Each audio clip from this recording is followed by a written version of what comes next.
Colombia, diciembre de 2025. Hoy analizamos una serie de decretos y resoluciones que, a primera vista, parecen no tener nada que ver. Así es. Exploramos la designación de gestores de paz frente a complejos casos de extradición. Por otro lado, modificaciones a créditos para la economía popular y la emisión de deuda en dólares. Y también la histórica desclasificación de los archivos de inteligencia del extinto DAS. La pregunta es, ¿son solo trámites aislados o son las piezas de un proyecto de transformación más profundo? Vamos a intentar conectar los puntos. Empecemos por un tema que siempre genera debate: la paz y la justicia. Aparece esta figura del gestor de paz. Ajá. A quienes se les pueden suspender medidas de aseguramiento. A ver, bajemos esto a tierra. ¿Qué hace exactamente un gestor de paz? Es una buena pregunta. Es una figura jurídica amparada en leyes que buscan facilitar diálogos con grupos armados, todo dentro de la política de paz total. O sea, ¿es un negociador oficial? Algo así. En la práctica, una persona designada como gestor se compromete a dejar las armas y a trabajar por la paz. Pero no es un cheque en blanco, ¿eh? ¿Qué tipo de controles tienen? Tienen que entregar informes mensuales a la Oficina del Alto Comisionado para la Paz y, muy importante, deben seguir atendiendo los llamados de la justicia.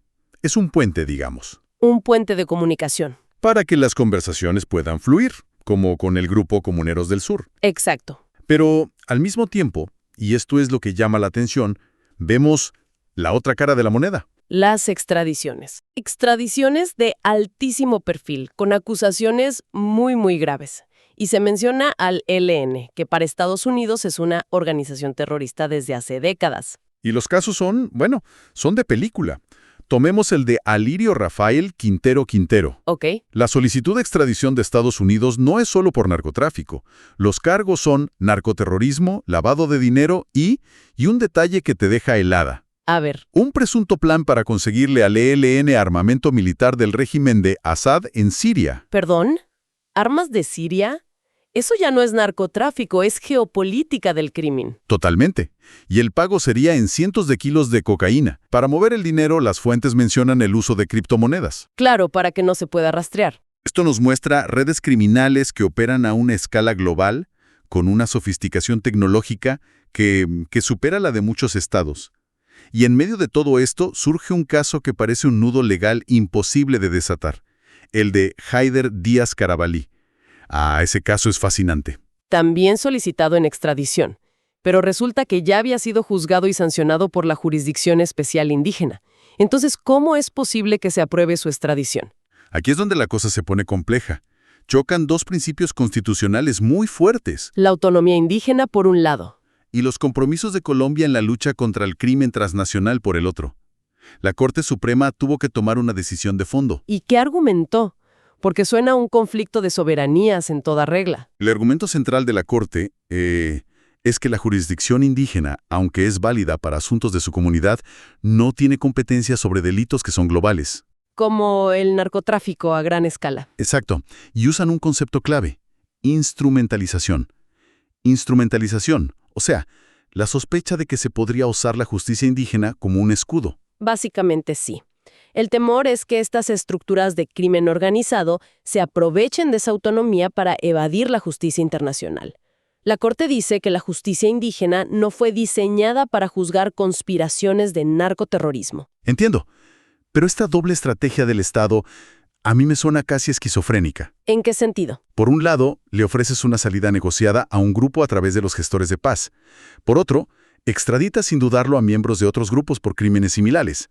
¿No es un mensaje confuso? Es la gran contradicción y quizás la gran apuesta. El mensaje podría ser que el Estado tiene dos ofertas sobre la mesa. Una es la negociación.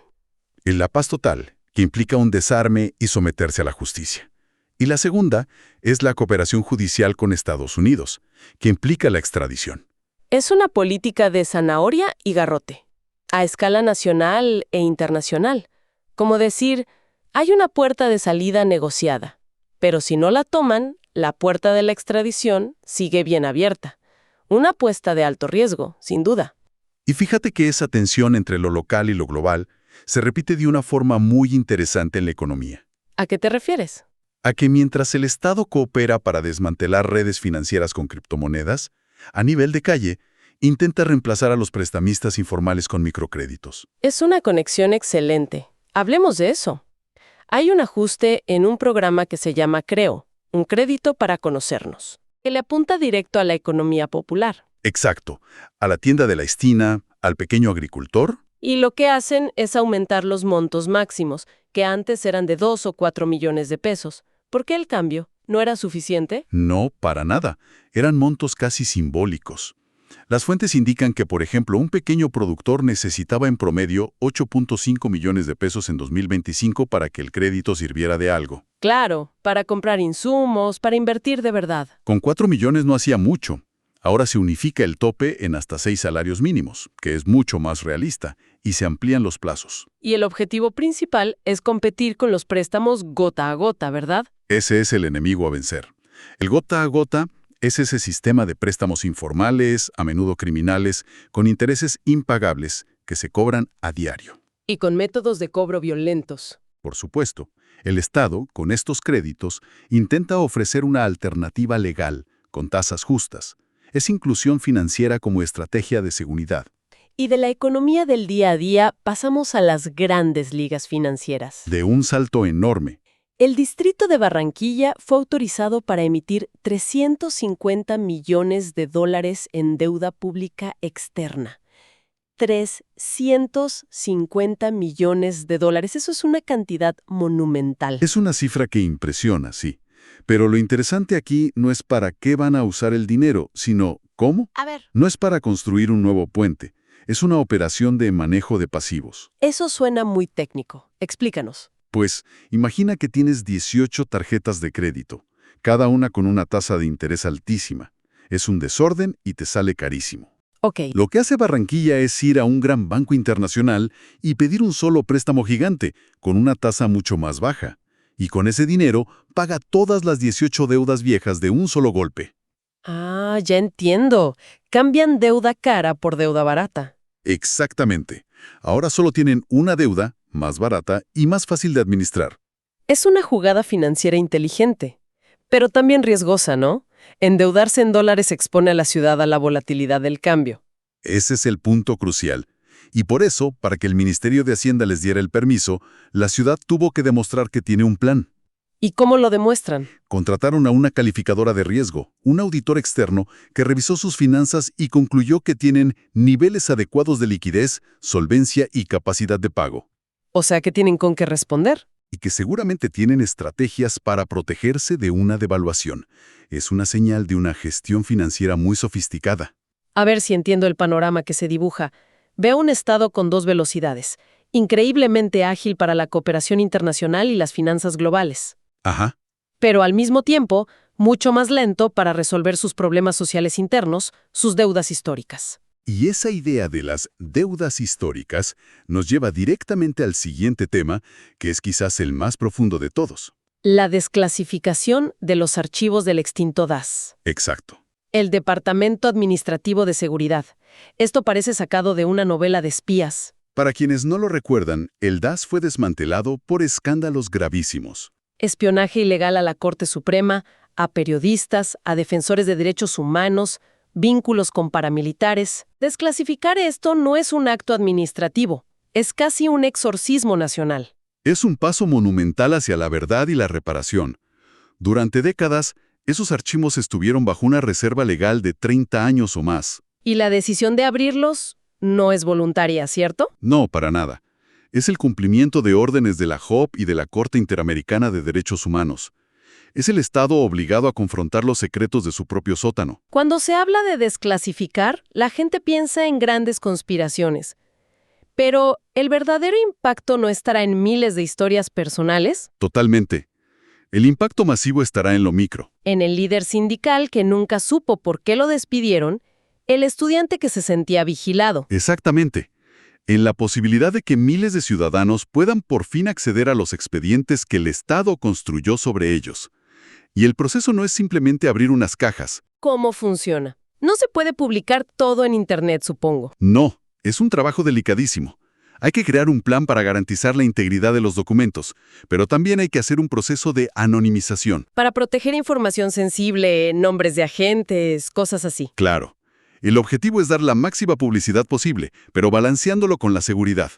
Y todo para garantizar un derecho fundamental que se llama habeas data. El derecho de toda persona a conocer, actualizar y rectificar la información que el Estado ha recogido sobre ella. Es devolverle a la gente el control sobre su propia historia. Y mientras se abren los archivos de ese pasado, se intenta reparar otra deuda histórica, esta vez en el presente. Las madres comunitarias. Se crean más de 2.300 cargos de trabajadores oficiales para ellas en el Instituto Colombiano de Bienestar Familiar. Esta es una de esas noticias que no hablan los noticieros, pero que cambian la vida de miles de personas. Las madres comunitarias son la columna vertebral del cuidado infantil en Colombia. Sobre todo en las zonas más vulnerables. Y por décadas han estado en una precariedad laboral absoluta, sin contratos, sin prestaciones, sin derecho a una pensión digna. Eran trabajadoras esenciales tratadas como voluntarias, precisamente. Lo que hace esta medida es reconocerlas como lo que son, trabajadoras del Estado. Al convertirlas en trabajadoras oficiales, se les otorgan plenos derechos laborales, un contrato, seguridad social, primas, vacaciones. Y la posibilidad de pensionarse. Es sacar de la informalidad un trabajo que es fundamental para el futuro del país. Es un acto de justicia que se demoró décadas. Entonces, al final del día, la fotografía es increíblemente compleja. Tenemos a un Estado que juega ajedrez en el tablero global del narcotráfico y las finanzas. Extraditando y emitiendo deuda en dólares. Y por otro lado, intenta, con décadas de retraso, pagar sus deudas internas. La verdad para las víctimas y la dignidad laboral para quienes cuidan de sus niños. Exacto. Y todo esto nos devuelve a la pregunta inicial. La publicación simultánea de todos estos actos, desde la titulación de tierras indígenas hasta la reubicación de un peaje. ¿Son simplemente gestiones burocráticas aisladas? ¿O estamos viendo las piezas de un proyecto de transformación deliberado y profundo? Esa es la pregunta que queda en el aire. Un intento de recalibrar la relación del Estado con sus ciudadanos, su territorio y su propia historia. Y nos deja una reflexión final. Si esto es lo que vemos en los documentos que se hacen públicos, ¿qué otras transformaciones silenciosas, quizá más profundas, podrían estar ocurriendo, documentadas en resoluciones como estas, lejos de los grandes titulares?